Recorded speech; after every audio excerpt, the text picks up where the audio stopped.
కర్నూలు జిల్లా ఎమగనూరు మండల తహసీల్దార్కు అఖిల భారత రైతు కూలీ సంఘం నాయకులు వినతిపత్రం అందజేసి ప్రధానమంత్రి ఫసల్ బీమా యోజన గడువును పొడిగించాలని డిమాండ్ చేశారు. రైతులు ఆర్థిక ఇబ్బందులతో బీమా ప్రీమియం చెల్లించలేదని పరిస్థితి ఉందని పేర్కొంటూ గతంలో మాదిరిగా రాష్ట్ర ప్రభుత్వమే ప్రీమియం భారం భరించాలని కోరారు. డిమాండ్లు నెరవేర్చకపోతే ఆందోళనలు చేపడతామని హెచ్చరించారు.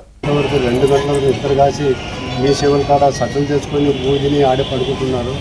కాబట్టి రైతులు ఈ గడువు కూడా రైతులు కట్టుకోవడానికి వెసులుబాటుగా ఖచ్చితంగా ఈ నెల లాస్ట్ 30 రోజుల వరకు గడువిస్తే మరి రైతులు కట్టుకోవడానికి బాగుంటుంది.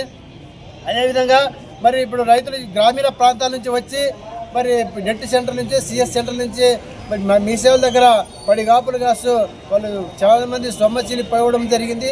మరి భోజనాలు లేక కూడా ఇబ్బంది కూడా జరిగింది. కాబట్టి రాష్ట్ర ప్రభుత్వం ఇప్పటికైనా మరి వాళ్ళు దాదాపు 6 రోజులు ఏ మీ సేవ కేంద్రం మనం ఎక్కడ కూడా రైతులు బీమా కింద చాలా పడిగాపులు కాసినారు. మరి ఈ పడిగాపులు ఇంత చూస్తూ గవర్నమెంట్ రెవెన్యూ డిపార్ట్మెంట్ కళ్ళు పూసుకోబోతుంది. మరి అవు వీళ్ళు ఎన్ని బాధలు పడతారో రైతు కోరుతున్నారు. పంట బీమా